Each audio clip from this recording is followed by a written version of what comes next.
এখন আমি আপনাদের মাঝে শেয়ার করব আরবীয় খাপসা বা খেপসা যেই নামে ডাকেন না কেন সেই মজার রেসিপিটা আপনাদের মাঝে শেয়ার করতেছি। খুবই সহজভাবে রান্না করে নিয়েছি। আমার রেসিপিটা ফলো করে বাসায় ট্রাই করে দেখবেন। খেতে কিন্তু অসাধারণ লাগবে মাশাআল্লাহ। শুরুতে আমি কিছু কাঁচামরিচ আর পেঁয়াজ ভেজে নিচ্ছি।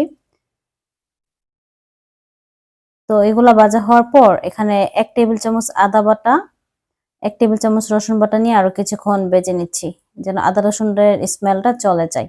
এখানে হচ্ছে হলুদের গুঁড়া, মরিচের গুঁড়া, ধনিয়ার গুঁড়া, জিরার গুঁড়া, গোলমরিচের গুঁড়া, জয়ফল জয়ত্রী গুঁড়া, আস্ত এলাচ, স্টার এলাচ আর লবঙ্গ সবকিছু দিয়ে নিয়েছি। আপনারা মরিচের পরিমাণটা কম দিবেন।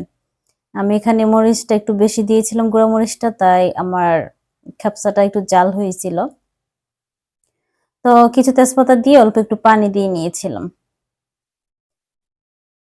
পানি দিয়ে মশলাটা ভালো করে কষিয়ে নিচ্ছি। তেলটা যখন উপরে এসে গেছে এরপর যে ভালো করে কেটে ধুয়ে রাখা মুরগির মাংসগুলা দিয়ে নিয়েছি।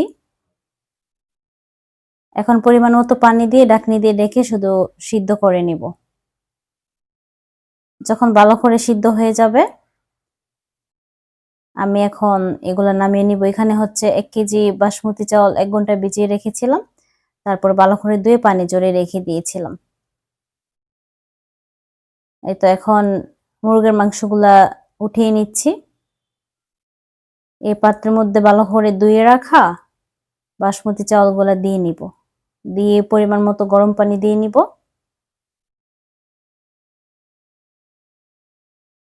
এ পর্যায়ে আমি কিছু কাঁচামরিচ দিয়ে নিব।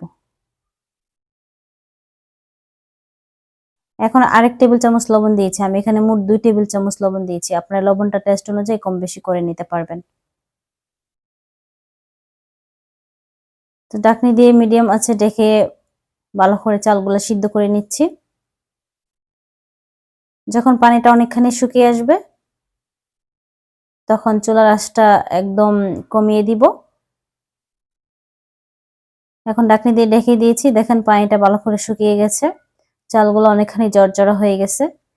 এ পর্যায়ে আমি বাটার দিয়ে মুরগির মাংসগুলা ভেজে নেব। বাটার দিয়ে ভাজলে এগুলা খেতে অনেক বেশি মজা লাগে।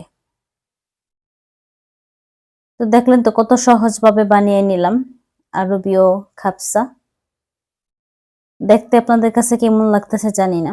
তবে খেতে কিন্তু আমার কাছে মাশাআল্লাহ আলহামদুলিল্লাহ অনেক বেশি ভালো লাগছিল। আপনারা বাসায় ট্রাই করে দেখতে পারবেন।